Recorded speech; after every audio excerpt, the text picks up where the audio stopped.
Welcome back to the Comfy Chairs, a podcast from 123 Limited. This is Kate. I found myself having a lot of conversations recently about how differently people view direct communication and kind communication. The first is typically perceived as forceful, confrontational, or even outright mean. The latter, nice but inefficient, too time-consuming. Here's the thing, direct and kind are not opposing forces or a binary choice, but seeing them as such has contributed to the collective discomfort, I believe, with confrontation. I also think that we have failed ourselves here.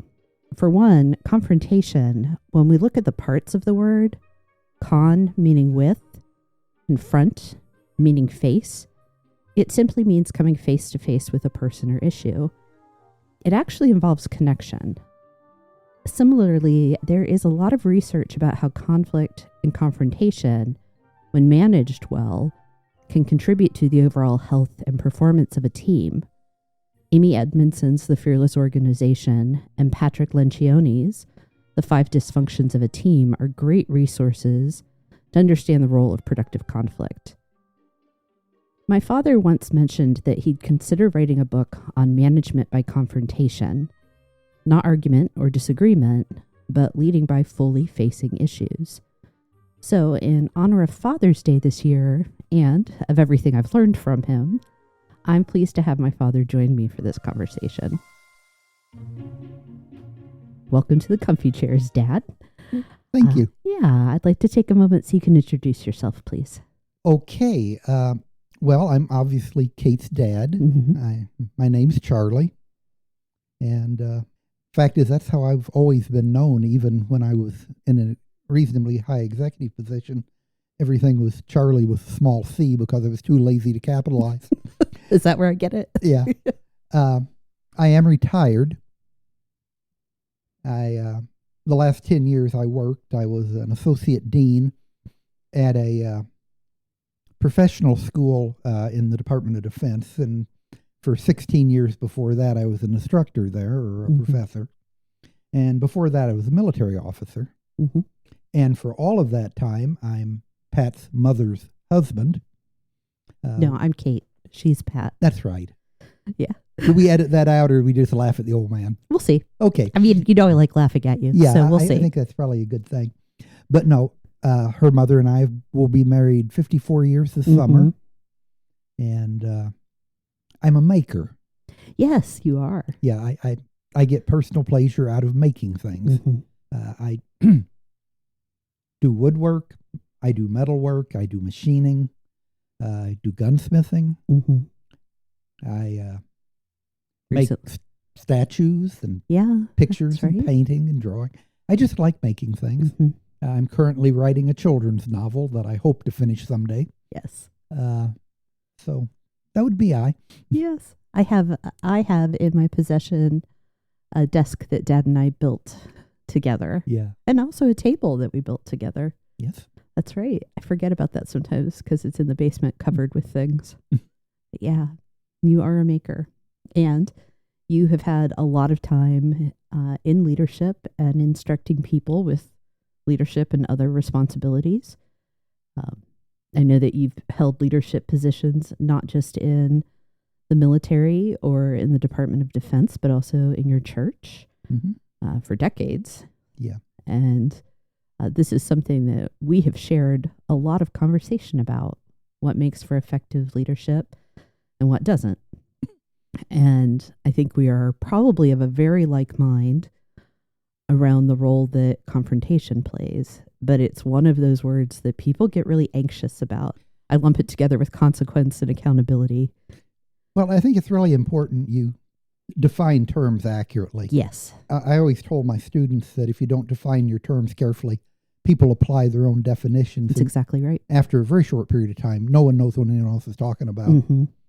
But I think we really have to differentiate between confrontation and conflict. No, they're connected to each other a lot of times. They can be. And in fact, confrontation is a way to deal with conflict. But conflict typically is between people. Typically, yeah. Confrontation even though it involves sometimes having to confront people, confrontation typically is with resolving issues or problems. It's the idea of clearly facing and delineating what a problem is. Now, in some cases, that problem is a person. Yeah. And sometimes that does require conflict. But confrontation management is not conflict management. People spend a lot of time trying to, quote, manage conflict. I believe that you should avoid conflict and manage issues. That's interesting. And that's what good confrontation management, I believe, will give you.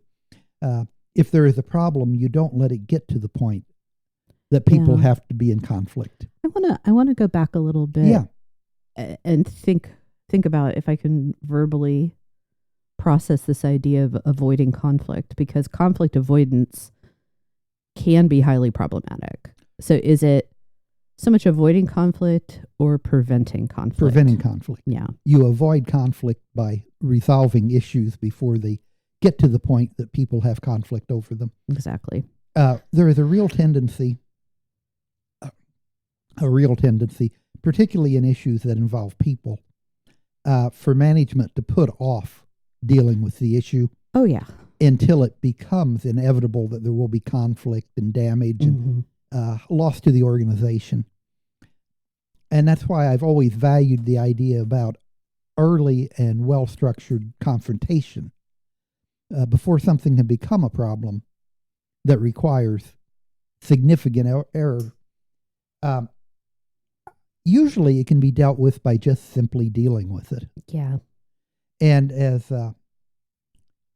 General Colin Powell was fond of saying, bad news doesn't improve with age. No, it does not. So putting stuff off very, very seldom makes it better. Now, I have to do an excursus on that because one of my management professors many years ago pointed out that sometimes your decision of the action to take is to do nothing. Yes. Which is totally different than not making a decision and letting things just mill along uncontrolled. That's exactly sometimes right. The best thing to do is let things try to resolve themselves. But when something requires intervention by management or leadership, if you prefer, I don't know which is stylish right now. I use them wildly interchangeably, even though that's not necessarily the popular thing. Well, I've been retired for over a decade, so Yeah. I don't pay attention. But what were we talking about? Colin Powell. Oh, choosing to letting things do just nothing. go along, and they typically don't resolve themselves. No. But there are times they do. Well, but that's a management decision. Yeah, it's cost-benefit analysis is one sometimes tongue-in-cheek way to talk about it. It's interesting because the episode I recorded just before this, it'll come out about a month ahead of this one, but it was a conversation about critical thinking. And what you're talking about is the application of critical thought, of intentional decision-making has to play a role. Engraved in bronze at the military academy over one of their archways, it says, when in doubt, do something. And the idea there is failing to make a decision is the worst thing you can do. Okay. Now, once again, that decision may be not to do anything right now. But it's still doing critical thinking, determining what the issues are, and coming up with the best solution, which in some cases is inaction. But that is a decision. It's not just, I'm sitting back and I'm afraid to make a decision. Oh, and I know what it was we were going to talk about. In issues that sometimes inevitably are going to lead to conflict, managers and leaders have a real tendency to kick it down the street. Yes. Not address it. And those things almost never get better. But if confronted early, usually you can avoid things getting to the point that they require conflict. Or at least that's my theory. Yeah. What I'd like to do, although you've started touching on it, is ask you to expand kind of explicitly on this idea of confrontation management or management by confrontation. Do you see it as a framework, or is it a set of mindsets or practices? For me, it was always a set of mindsets. Okay. And those are? in the managerial or leadership positions I've had, frankly, senior management doesn't work that much. You had other things you did. It's like, as well as being in charge of the academic program of the school, I was the money manager. Mm-hmm. And if you're not familiar with how the federal government works, it's the only place that a good faith error can lead to prosecution and imprisonment. Yes. Mismanaging government funds can be a really serious thing. So that consumed a lot of my time. But the actual management part did not, because I had a good team of department heads. Mm-hmm. I had just good people working for me. So the only things that ever got to me typically were things coming down from higher levels than the stratosphere, or from problems that could not be resolved at the local level. Okay. A department head could not fix something. I'll give you an example. A very good friend of mine who had been at the school quite a bit longer than I had become intractable. And his department head had attempted to change his job. Don't do this, do that, that kind of thing. Okay. And he just said, no. Oh. I won't. And he didn't. And this went on for a considerable period of time. And finally, the department head came and he told me about it. And I said, oh, okay, ask him to come see me. Mm-hmm. Now, understand, this is a friend of mine. I've known him at this point for about 25 years. Yeah. He came in and I said, I won't use his name, but I said, I understand that your department head asked you to start putting your level of effort in this area instead of that area. Yes. And that you told him no. That's right. I don't agree with him.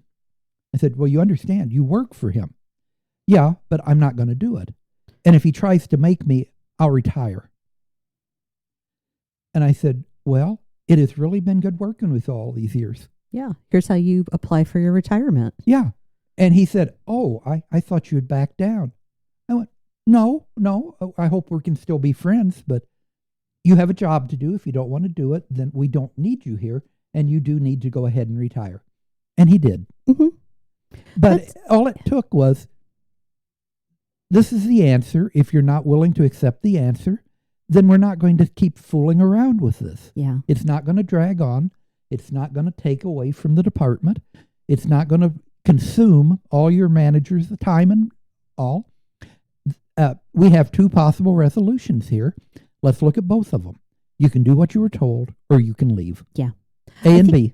That is a frightfully common occurrence. I was just talking with one of my coaching clients about almost essentially the same thing. Somebody who was told you have some flexibility in your choice of scheduling has turned into this direct report is just making it up as she goes along, and they never know when she's going to be there. Mm-hmm. She was hired to work an quote unquote off shift, and she's saying she doesn't want that.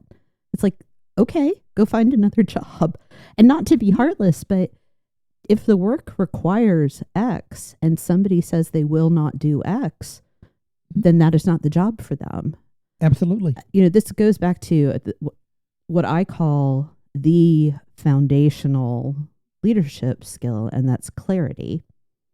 That you have to be clear about your purpose, your intention, your values, your expectations, your relationships, and what the job entails, what the work requires of people.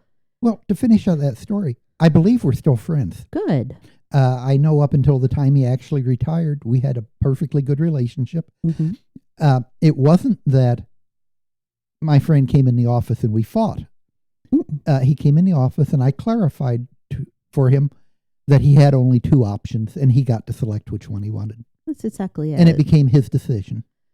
This is a really similar... I think one of the mistakes that leadership has stumbled its way into in recent years is this idea that you have to convince or persuade people. Like, well, I've got to get their buy-in. I've got to convince them to do it this way.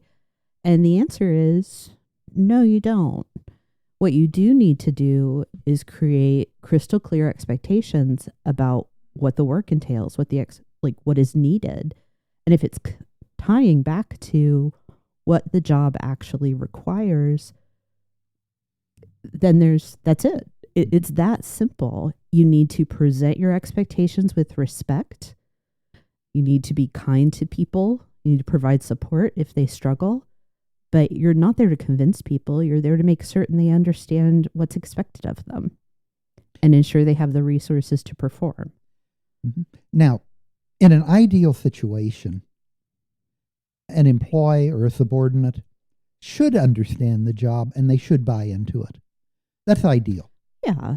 But sometimes you don't have the right person in the job every time, and they're not going to buy into it. And that's okay if they still do the job. Exactly. But if they're not willing to do the job, then they, having the right people on the bus, we need to get the wrong people off the bus. Yeah. I'm not fond of the bus analogy. Well, I've just seen it overused and misused to the point where people are just being thrown under said bus. So yeah, I personally try to avoid it, but it's a that's useful. Too bad. I like it. That's fine. It's a useful metaphor for some people, but yeah, I think that's the thing, and it's whether because they're viewing this moment of confrontation. Excuse me. Yeah, you're fine. As a fight, a disagreement, as conflict, by putting it off, by trying to have these persuasive, well, they're just really struggling conversations, you are creating conflict yourself. Yeah. And I think we can take this beyond personnel issues really easily. Financial issues, mission descriptions, determining what you are as an organization trying to do. Mm-hmm. All of these are areas that need to be clear. And I firmly believe the easiest way to have things clarified is, once again, through constructive confrontation. Mm-hmm. The people who need to make the decisions need to make the decisions. Mm-hmm. And quite often, the only good way to do that is to sit down together and make them, as opposed to putting it off. If I were king, we would get rid of email. We would get rid of text. We might even get rid of telephones so that people would spend more time looking each other in the eye and resolving their problems. Yeah. Well, that's not feasible for a whole bunch of reasons. No. So what is necessary is developing kind of the attitude and the discipline of facing people and being really clear about your terms. So when you do have to send email, are we all agreed about how we're using it, what type of things we're communicating in it, and what is our shared language around any issue? It would be helpful if there was a built-in 30-minute delay and you had to read through your email during that 30 minutes and certify to man and God you had read it before you sent it. Yes. And that would avoid a lot of trouble. That would. For a lot of things. Think about it. One of the most valuable things to me was when they built in the ability to recall an email that had not been read yet. I think I was able to make it to retirement based on that a couple of times. But, it's so funny you mentioned that. I sent an email maybe earlier today and saw the undo send and thought, I really wish I'd had that this one time when I accidentally sent some confidential information out and thought I was going to lose my job. Yeah. Oh, dear. But yeah, I'm trying to think of some actual examples. Mm-hmm. A pericope's always better than a theory. Yeah. But I know there are times that I have seen organizations fail to make needed decisions simply because they were difficult decisions. Yeah. And once again, it never gets better. The sooner you make hard decisions, the better it is. That doesn't mean you make decisions before you have enough information. Yeah. But one of the things that we've seen in management with the growth of things like Google, managers are afraid to make decisions for fear there's information available they haven't got yet. there's a term for that, and I can't remember what it is. It's something paralysis is the term. Oh, analysis paralysis. Thank you.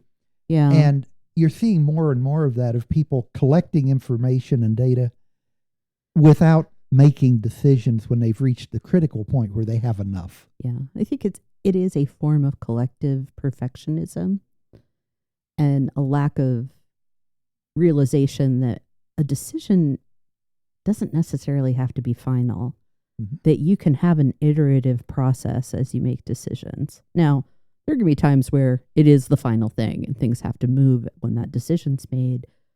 But there are very few actions in the day-to-day of most workplaces that you can't say, oh, that wasn't the best decision we could have made.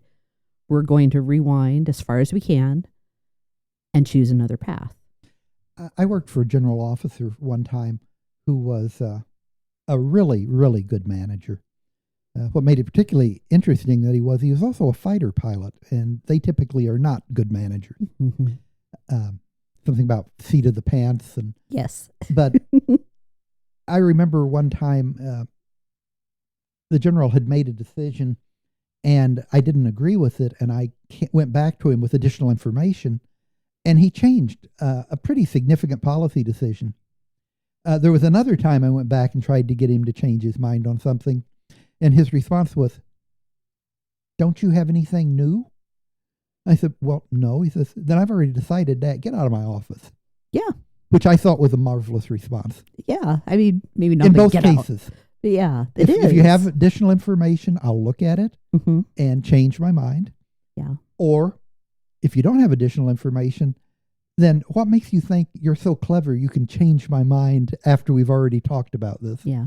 This is everything we've already discussed? Absolutely. That was what I used to come to my decision. I hate to say it, but I actually think I enjoyed the second interaction more than the first. I can see that with you, yes. Yeah, because I love good management. Mm-hmm. I really do, and you don't see that much of it. Unfortunately. I think there are a lot of people that want to lead well, that want to manage well, but this could be an entirely different conversation. It may be a tangent I don't want to follow, but it's we're just not preparing people to lead sufficiently. Mm-hmm. And we're not providing training when people are in leadership. And I say we globally, that is something that Gallup's most recent State of the Global Workforce has reported, that only 44% of leaders are reporting that they are receiving training. Well, I think you're well aware, what is an organization's first reaction when it needs to cut funding? They look at overhead, and a really common overhead that they like to remove is training and development. Absolutely, which is the most short-sighted thing management can do. But I shouldn't admit this in a public place, but I'm an MBA. Yes, I know. And, long-term planning for an MBA is 6 months. Well, and that was... 40 years ago when you... Yes. So long-term planning now is even less than that, I'm guessing. Yeah. You can set a strategic plan, but the 5-year strategic plan is... there aren't a lot of them anymore. Yeah. But if I'm a manager and I'm having to look at reducing cost, I can maintain a good training program and be better off 5 years from now. Or I can eliminate it and have a better bottom line next year. Yep. For 1 year before things go down the tube. And by then I've moved on. Yeah. Yeah. So, yeah, but like you say, that's a tangent to what we're talking about. I mean, I think it's probably because I like to force connections. I can see some relation in this idea of confronting short and long-term concerns. Really, it's I am facing what feels like the bigger issue because it's finance and it's earnings, where the long term, I don't have to face it yet. I'll worry about that later. Mm-hmm. And it is in line with what we've been talking about. And I think there's a lesson there that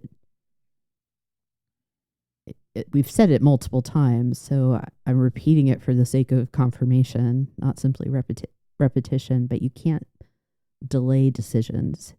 And if you see that there's a decision that's well in the future, or the implications are well in the future, you can't wait for it.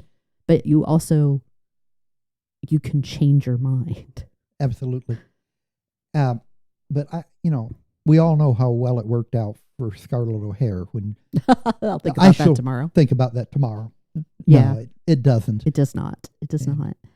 One of the things that I see running through some of this is the question of the skill, competency, trait, however you want to classify it, of leadership courage. That having the fortitude, the willingness to face something, to not delay, does require a certain amount of courage, because we're talking about people's livelihoods. We're talking about reputation.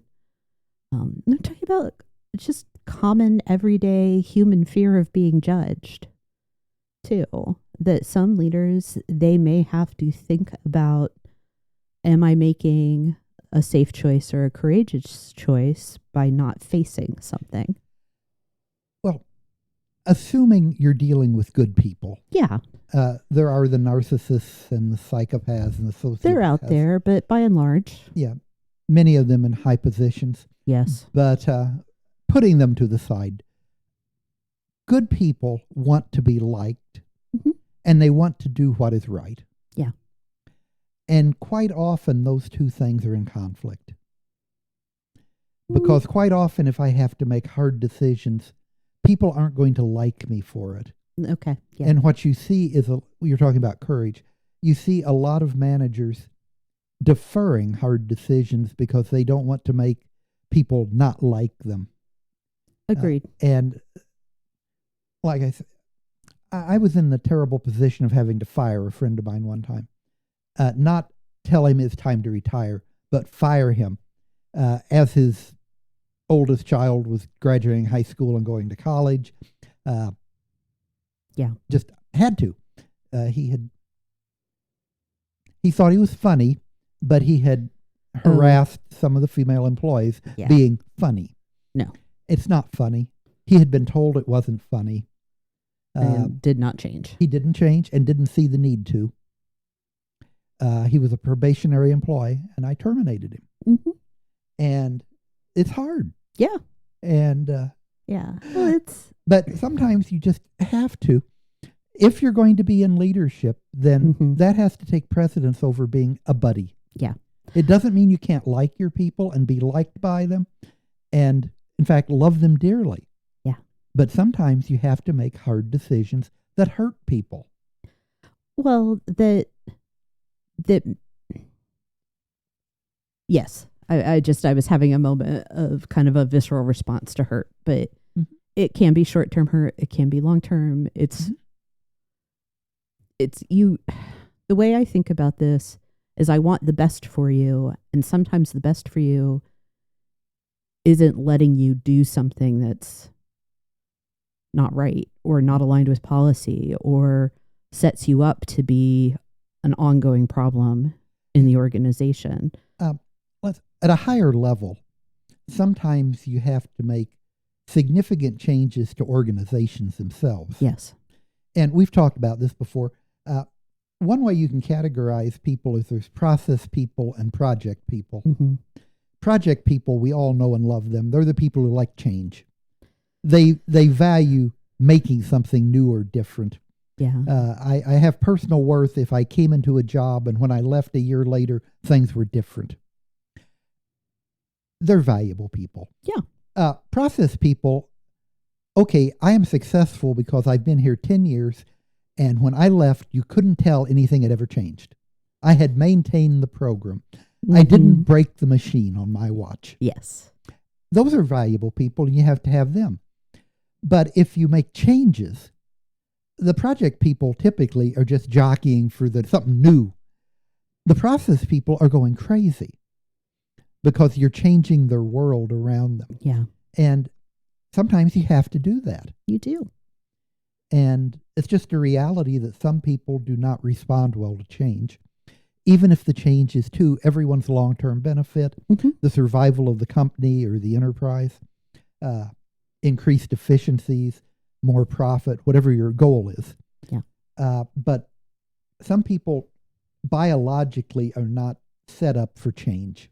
Well, I could argue that we all are not. Some people, because we have that amygdala response to anything that feels like a threat, and any variation or deviation from our expectation, the limbic system reads as a threat. Some people, though, do have, whether it's chemical or physiological, they get over that faster than others. Well, some people process it not as a threat, but as a challenge or an opportunity. Some people skydive. They do. No. No. We're both acrophobic. We don't skydive. We do not skydive but in this family. I know people who do, Mm-hmm. and they think it's thrilling. Yeah. Stepping out of a perfectly good airplane with a parachute someone else packed is fun. Yeah. No. Yeah. But making major organizational changes, for some people, that's fun. It can be, especially when they get to make the decisions. Yeah. Which is a big consideration, I think, in that discussion is and who's then there are choosing people it. Making the decisions is the part that's not fun. Yeah. And unfortunately, they should not be in leadership, and many of them are. Mm-hmm. I think it's a very natural thing that we've gotten into talking about change in a conversation about confrontation, because that is the big thing. One of the people with whom I work closely, Peggy, we joke with each other that we could make the case that all leadership is change leadership. I could also make the case that all learning and development work is change work. Because you're starting in one state and you're asking people to do, even if it's just take action, you're asking people to change. Well, over time. At a micro and macro level, if you aren't having change, then there is nothing to confront. There is nothing to cause conflict. Exactly. But if you're not changing, you are not living. I used to do in-service training for my faculty. And I had a graphic that started out with a picture of a dinosaur, and it morphed into the skeleton of a dinosaur. And the caption was, anything that is not growing is dying. Yeah. Things have to change. Well, this is my pet theory that the majority of us, let's say 99.9% of us, fear change, I think, as this very visceral, almost primordial fear of death. Because as soon as we're born, we begin to change. And the inevitable end of that change, aging, is death. So I think on some level, we fear change, we being humanity, because there is a fear of death also ingrained in us. That's the Kate theory, right? It is. It's my theory. Like I said, it's my pet theory. And there it is. It's just because, again, change can be the right thing. We know that change is innovation and evolution and progress, and we resist it. So why do we resist? It's typically not because the change is a bad idea. Sometimes it's because we don't understand it, but that can be remedied pretty easily. I think the source of resistance comes from fear. And what is the big fear other than public speaking? Right?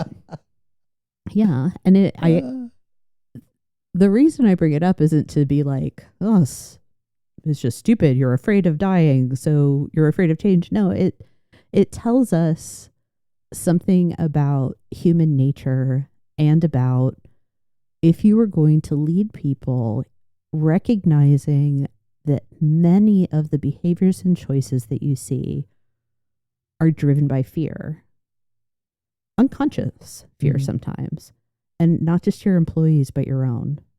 So what am I afraid of? Why will I not face this thing? What are my people afraid of? Why are they not facing something? And can I bring empathy and compassion into the mix? Because what we do share is this human nature that makes us sometimes skittish and short-sighted. Well, a substantial percentage of population are conflict avoiders, which is, I think, one of the reasons that for many years I really pushed the idea of confrontation management, because it's a way to avoid conflict, and that is very, very friendly to most people. If you can deal with something before it becomes a conflict, then everything's better. Processes are better, people are better, organizations are healthier. If you don't, then there will be conflict. And in any conflict, someone gets hurt. Yes. I mean, do agree. even if there are no losers, somebody gets hurt. Yeah. And that's very seldom good for an organization. It is not. Well, I also think confrontation ultimately builds reliability and trust, which I don't know that we have enough of in the workplace these days. So one of the things that leaders can think about is by taking that bold step to face an issue, to confront a problem, a thing, a person's behavior even, you are showing that you are willing to do a hard thing and that you are willing to continue to be clear about what's necessary to get the work done. I always made a point to ensure that my department heads, if they had a problem with me, were willing to come see me. Yeah. People talk about, I have an open door. It's the closed door that's important, that they can come in and close the door and you can deal with it. Yeah. And when it's over, you still like each other. You still got the same goals.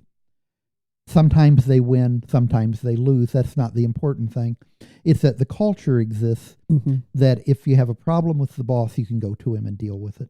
Yeah. And some of them weren't very good at it. But to help get around that is we also had a faculty council president. And I always instructed the new president, your primary job is being the guy who yells at me. If anyone has a problem and they don't feel they can come to me, your job is to come to me. Yeah.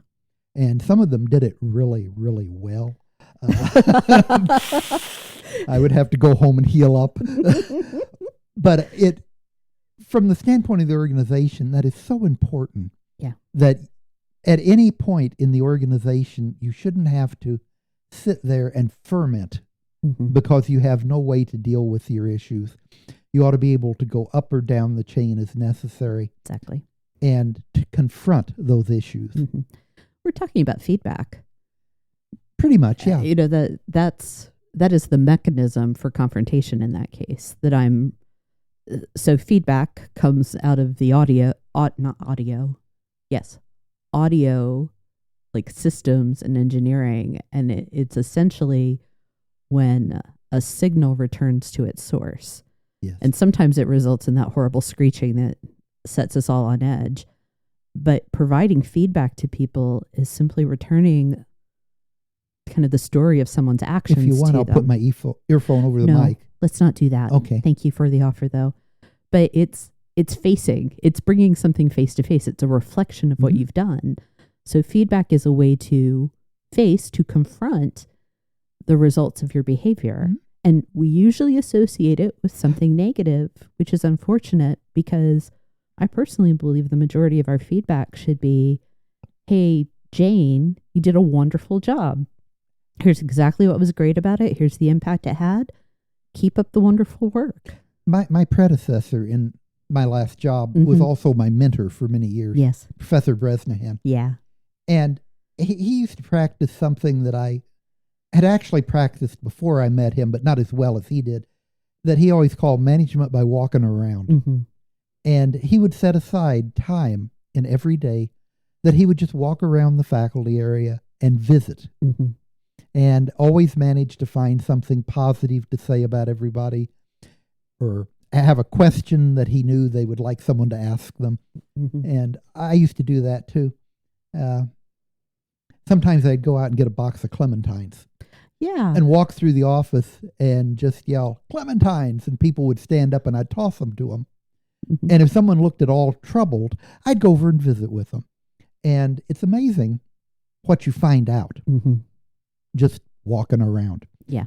As opposed to formal feedback. I've never found formal feedback processes to be that valuable.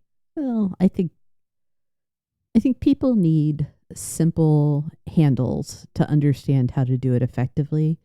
And unfortunately, those have become concretized and receive bad reputations over time. I tried really hard to get our software people to set up a thing so that when people logged onto their desktop computers in the morning, it would come up with a menu of smiley faces. Smiley, big smiley, small smiley, straight face, frowny, Yes. horrible. And the first thing you did each morning is you would punch one that was how you were that day. For what purpose? Just to feel how things were going. Oh, yeah.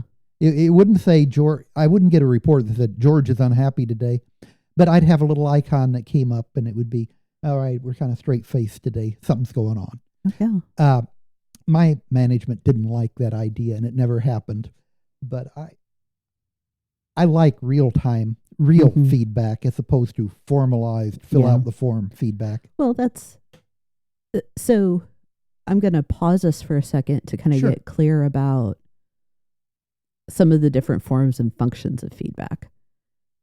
What you're talking about in terms of formalized feedback systems and what you're kind of not thrilled with is the idea of creating avenues for employees to, as a body, to deliver feedback to their employer. Employee engagement surveys or... I think surveys is the thing that I have the greatest long-term hostility toward. Because typically they don't survey what you think they're surveying. And the people who get the results don't understand what the survey actually surveys. Yes. I mentioned that for 16 years before I played dean, I was a teaching faculty. I taught a technical management course, actually several different technical management courses.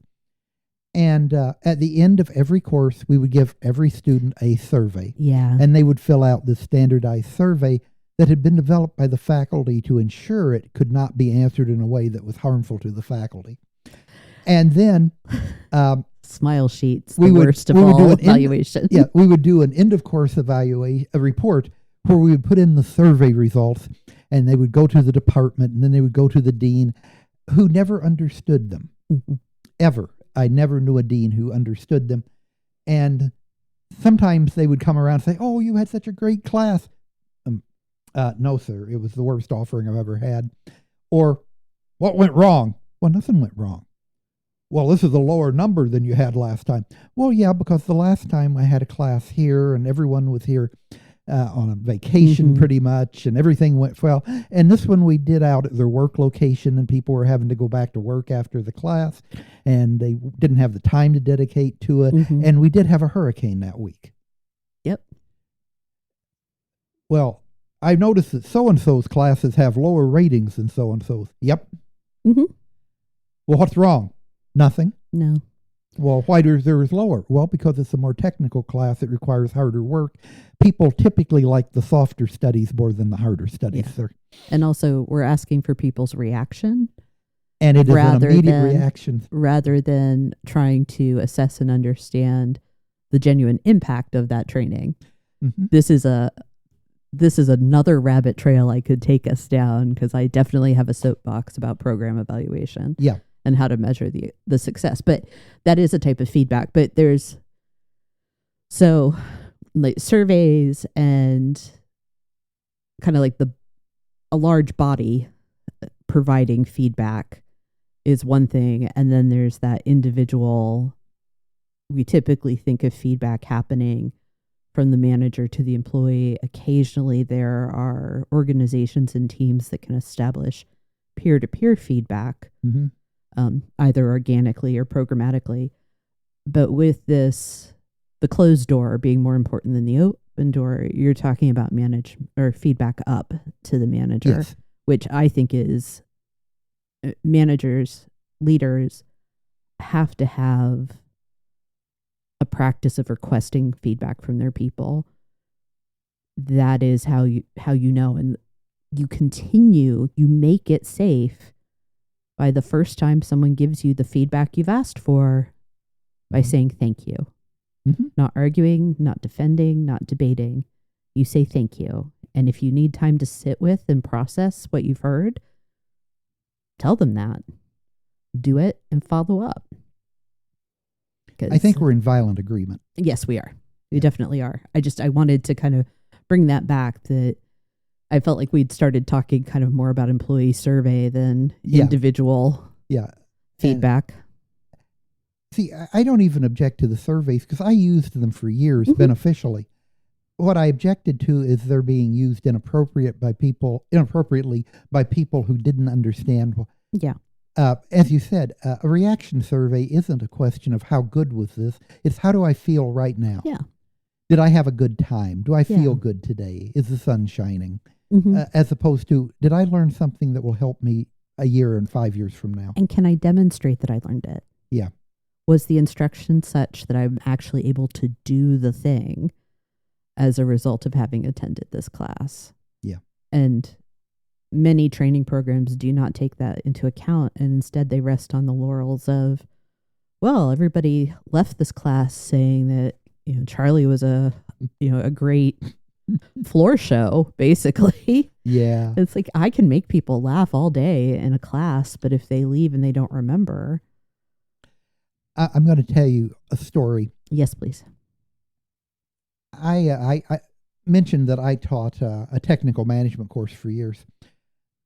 Well, there was another parallel course on a topic I knew nothing about whatsoever, but they had a backup in students. They needed more faculty teaching that topic, and I was asked if I would teach it. And I explained to them, well, I don't know this topic. And they said, well, yeah, but this is just an introductory course. You just have to know more than the students. So I went over and I sat in on the course director's offering, and I took notes, and I listened to recordings, and then I taught his class. And if someone would ask me a technical question, my response would be, I don't know, I'll ask Rich and get back to you.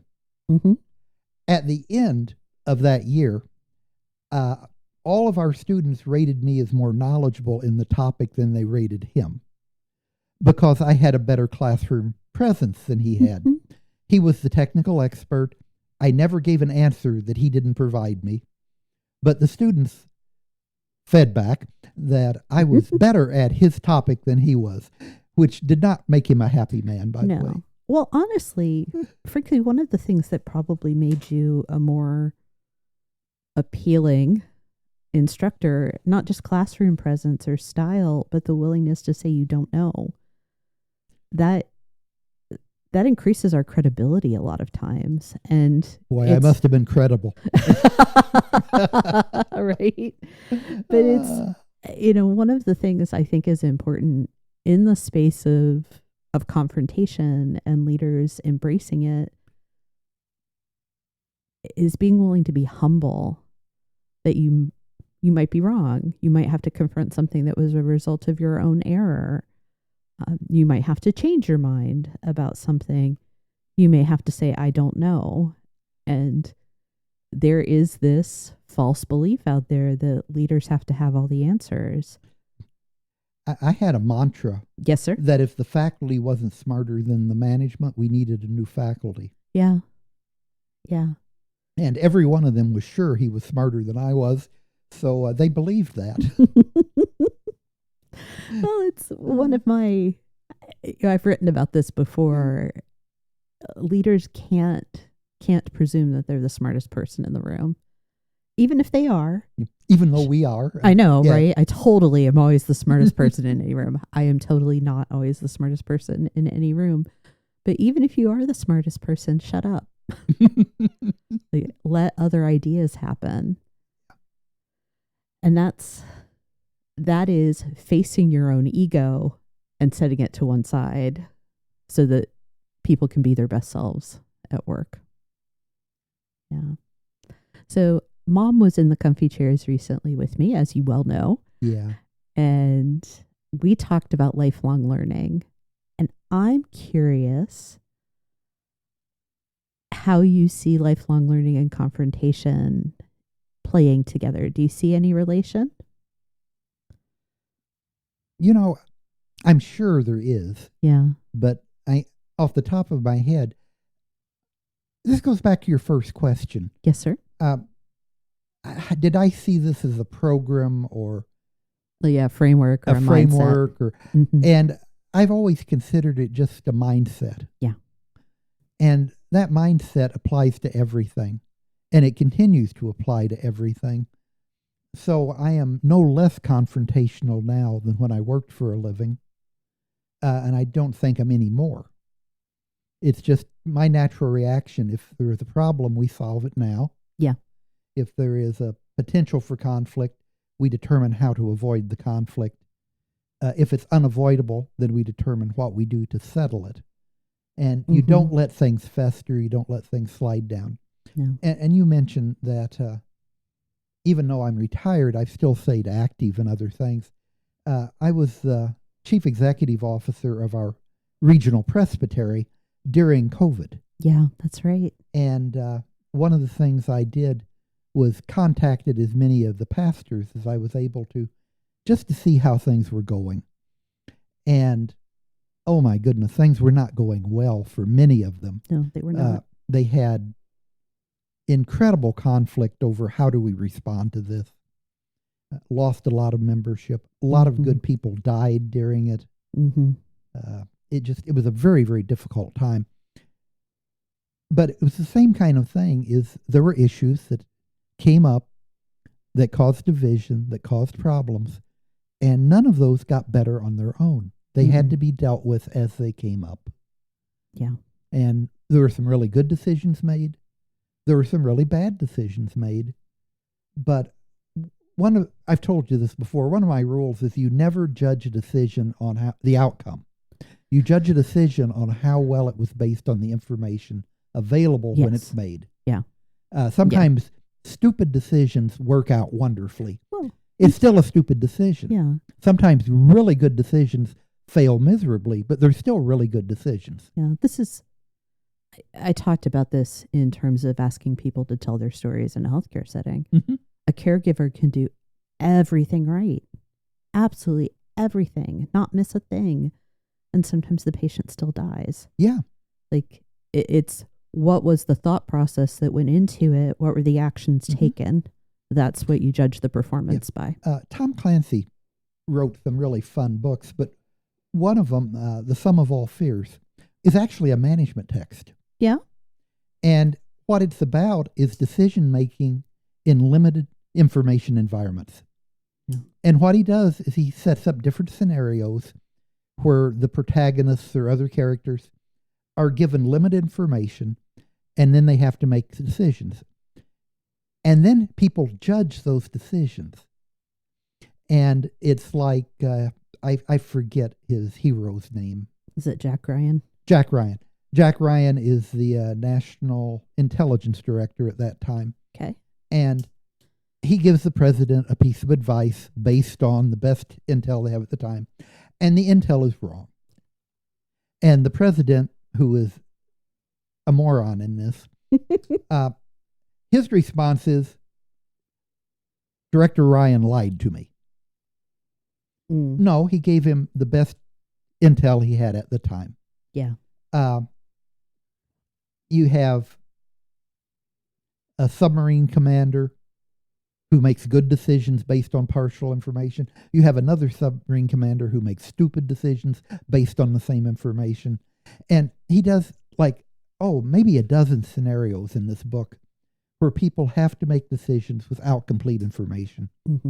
And I think everyone who has any idea of being in a leadership position, it would be valuable to them to read that.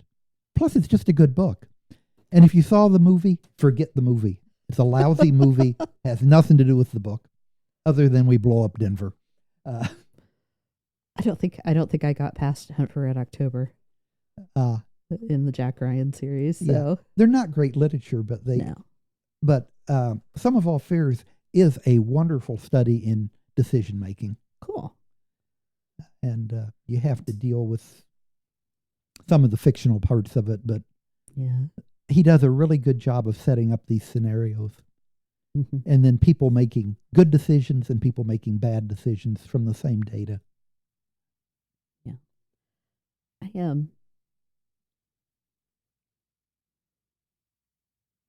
I lost my train of thought. I'm going to ignore that.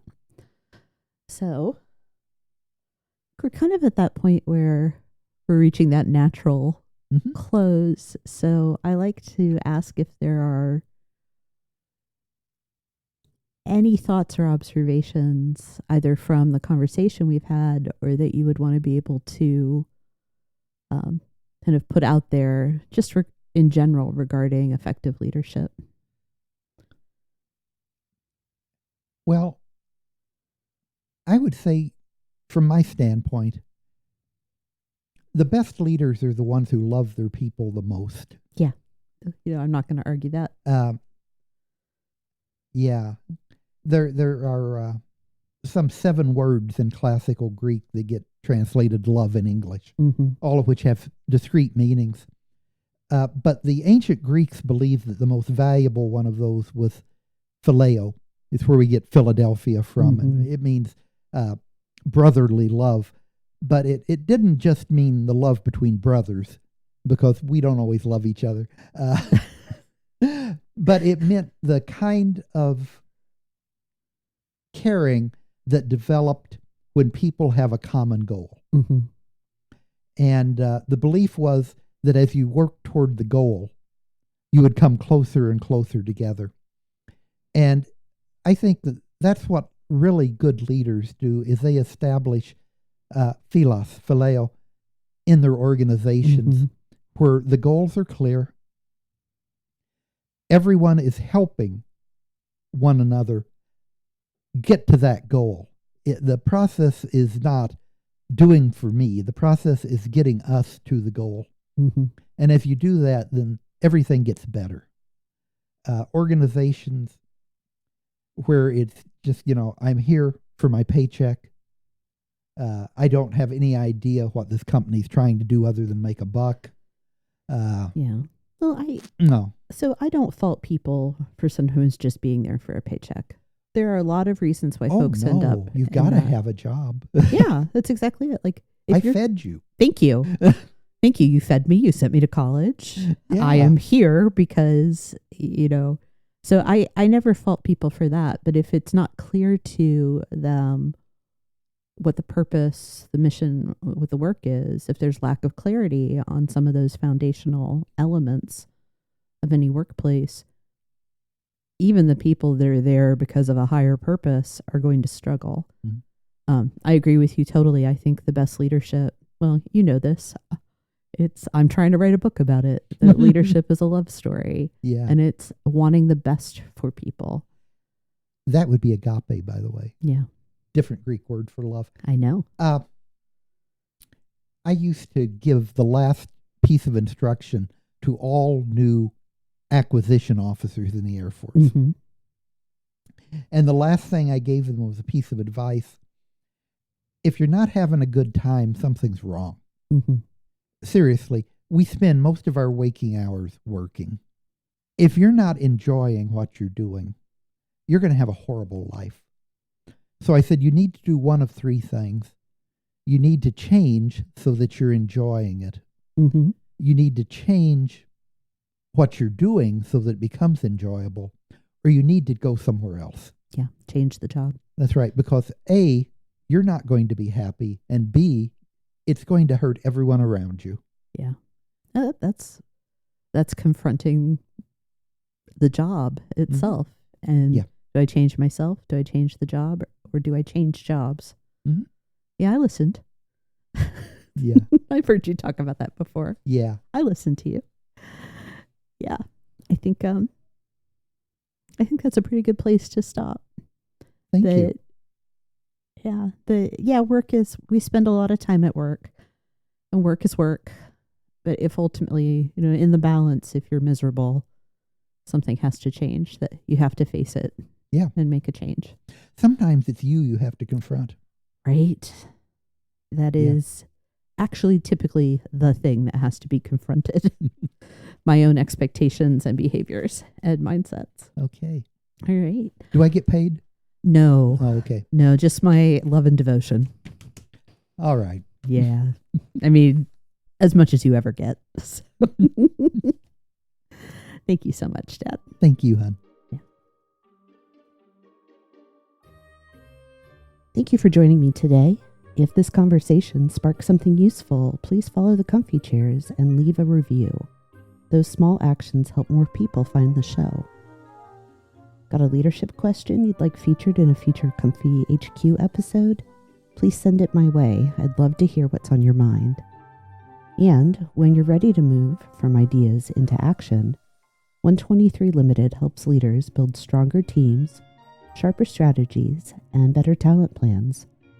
Learn more at 123limited.com. That's ONE23LTD.com. Thanks for listening.